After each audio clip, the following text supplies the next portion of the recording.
Hello, and welcome to another episode of The Message from Deep Space. I'm Alex Rose, aka Safety Dad, and it seems like Dr. Batista has finally done his color displays, which he seemed a little bit miffed that he didn't know about before, but now he knows.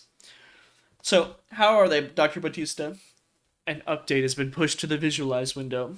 Visualize window has grayscale colors based on sphere at value. Hey, Carrie, he told us he updated right off the what he updated right off the get go. Also, I reorientated the visual window axis. Why is that? Dr. Rose's responsive meteorite was accepted in the last transmission. It looked sideways, so our dimensions were wrong.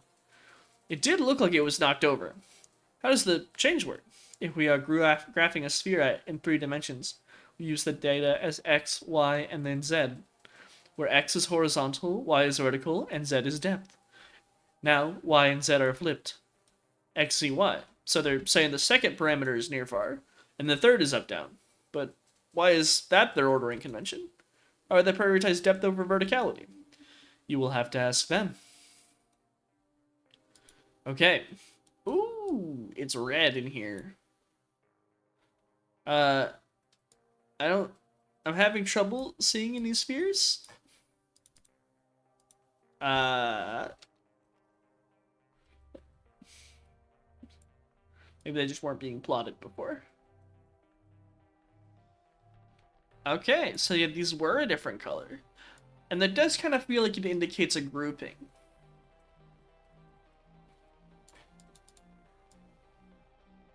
Maybe a material? No, I feel like it's probably for illustrating. Man, it is nice that Dr. Batista had this idea early on, because in real life, this might have taken a while to come up with. I'm curious if the colors for any of the other ones feel like they would reveal anything significant. They do. This is probably how we were meant to know that these were grouped, is because of the color that they were given. Not anything super crazy, but worth noting. Now, we had to figure out on this one that they were here. The aliens are this dot. But the color's still different. Are these the two lines? It looks like it. Yes. Now, the only other one that I feel like had specific colors was this one. No, it doesn't look like it. Okay, let's take a look at our current transmission. Okay, they're drawing a grid out.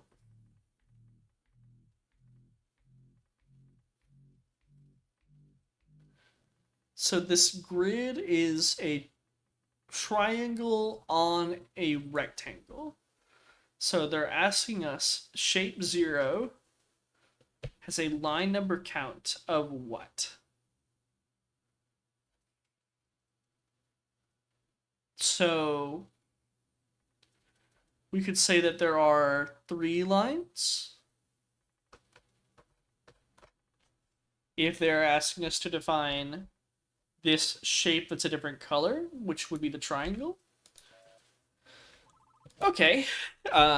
Feels somewhat reasonable, but I don't know what they're trying to convey to us with that. Why do we organize our dimensions as X, Y, Z? Why that order? Because that's the alphabet.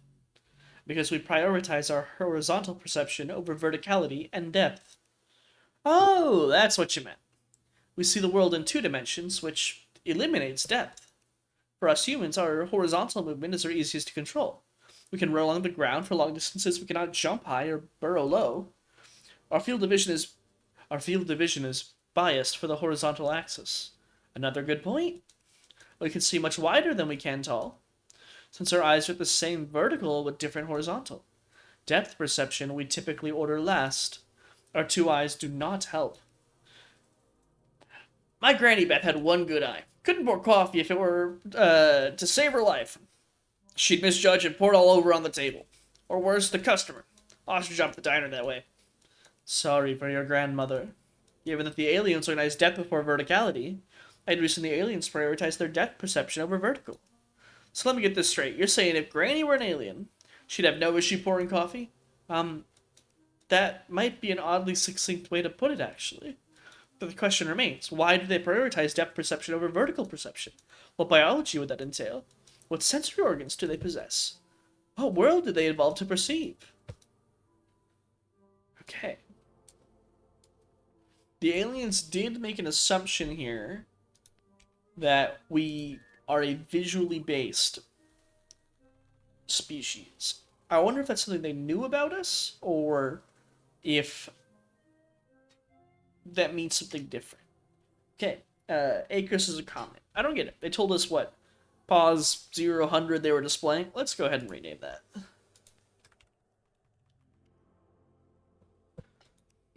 Sorry for the intrusion. Oh, Doppler. Doppler, come on in.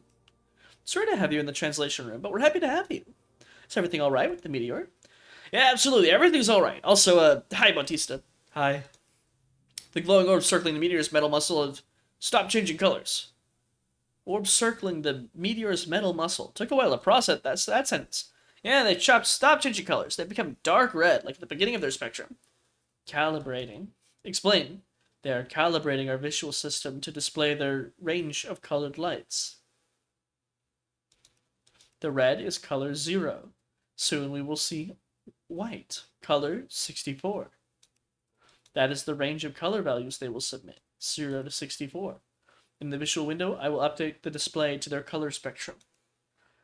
I already have a colleague from my team working on passing the meteor orb's color data into the computer systems in real time. And you take these color wavelengths and calibrate them in alongside the meteor. Okay, will do. Perfect. Once again, sorry for the intrusion. Continue to translate as you always do. Keep them focused, Dr. Rose. I'll do my best, Doppler. Alright. Okay, so sphere at position 0-100, -1. Let's go ahead and recompile this. Sphere at color -1 and sphere at color 65, meteorite color equals 0. That is what that's how Bautista knew that they were calibrating, because they're telling us that the sphere at color index greater than -1 and sphere at color index less than 65 is on the meteorite. And right now the color is 0. And so we're saying, what is equal to the meteorite color?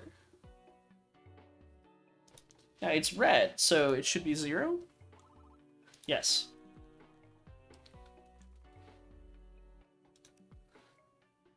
I'm back again. Oh, geez, Dub, catch a breath. Sit down, take my seat. I'm alright. You were spot on, Dr. Bautista. The orbs are white? Yep, blindingly bright white. End of their color spectrum. Color 64. And I spoke with my colleague. He says the color data should be patching right in. Yes, I see it. I will have the color viewer up soon. Perfect, perfect. Sorry once again for the intrusion. It's no intrusion, Doppler. You're welcome here anytime. Good, good. Glad to hear. I'll talk to you soon. Jeez, he's in a hurry. His team has investigated a motionless meteor for nearly 4 months, and now its colored orbs have finally come to life. I think he's happy to see some change in the room and eager to get back. That makes sense to me. Okay, I want to see... Let's see. So now the color is 64. I don't know how Bautista knew it would go to 64. That doesn't make that much sense to me. There should be... But it was 64. It was white. He was correct. So...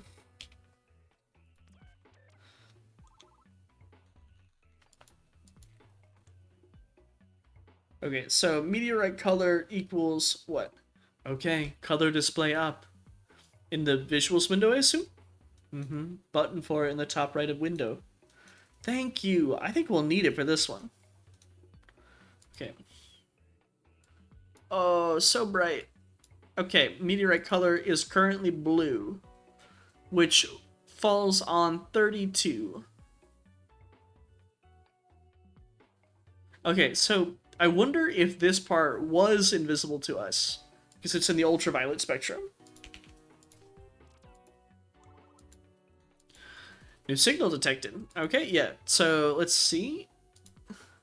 The current meteorite color is here. And this is 8. This might be 10. Color spectrum point is 15.6%. So if we go to the calculator and we do 1 divided by 64 and we do 15.6% would be 10. So that would put the color index at 10. Cool. Glad that is how that works. Batista, you really seem to like computers. Nothing gets past you. I'd love computers too if I were as good with them as you are. Is that how you see it? Skill precedes passion? If I was a musical prodigy, then I'd play all day. Interesting. Interesting. You have it reversed. And how's that? If you played music all day, you would become a musical prodigy. I'd be a musical prodigy if I was born with the talent of a prodigy. Would you not become a prodigy? I agree with Batista. Okay, let's take another look at that meteor. Alright, it's currently dark, and we can assume from here that it's either 49 or 50. If it were 50, it would be 5 times 10, which would be like 75%. 75 plus 3, 78%. So that is 50.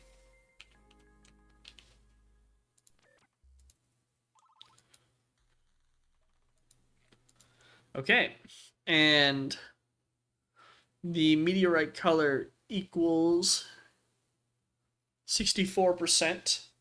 So if we have 15% is 10, 62.4% would be 40, and plus 1. I'm assuming that this is 41 or 42. All right. So right now they're checking that we're able to map their color range using extrapolated data. I assume they're not going to tell us everything. Okay, visuals now use their color range. Yeah, I can't wait to see it. All right, 87.5%. This would be 54. No, okay, did my math wrong. Oh, maybe I didn't do it wrong, but I did type it wrong. No, okay. Okay. I know how I could calculate this, but I'm not gonna. Maybe I should.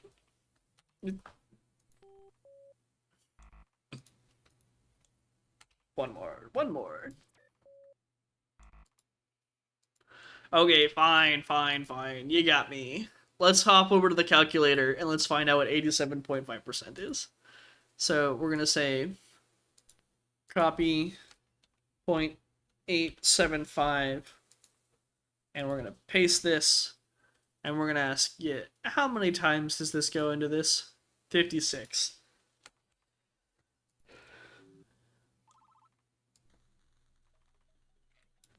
All right. Oh my god. That is the longest message I have ever seen. What? Good grief. So we need to. They're asking us, what is this?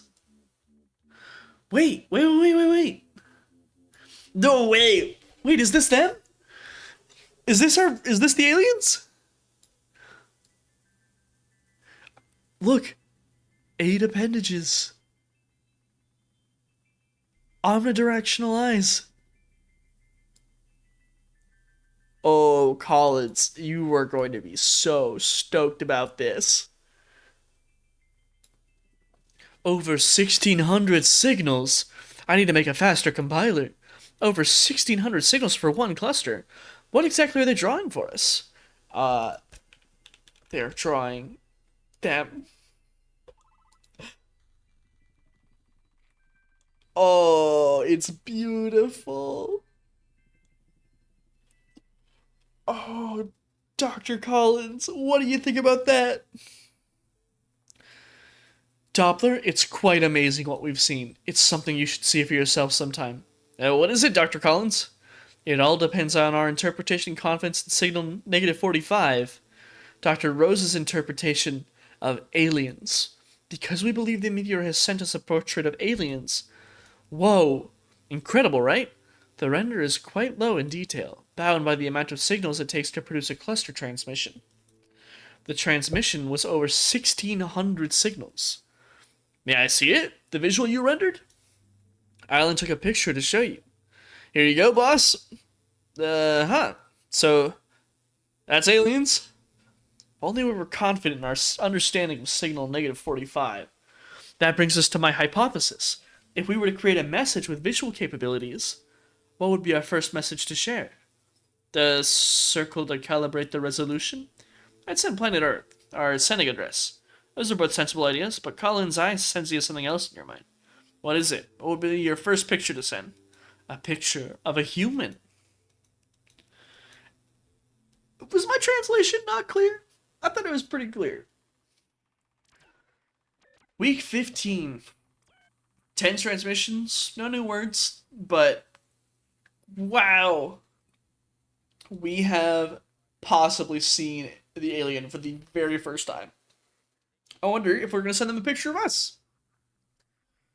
Alan's journal. Status, hopeful. I stand by my answer. Sending a picture of Earth to aliens would tell them who sent it, from where, and, in a sense, it would be a portrait of all of us. Our one home in the cosmos. And Alan, I kind of think you're right. I think they did send us a picture of roughly their planet, because they said, pick the sphere that we're on. Batista's log. Working on a color display is amazing. Oh, Batista. Are you excited? Dear Diary, I believe the aliens have sent their first self-portrait. Doppler's report. Our relationship with the meteor, it's changing. So is our relationship with the aliens. To our future understanding. OMG. Getting a color picture of the aliens was far easier than I expected.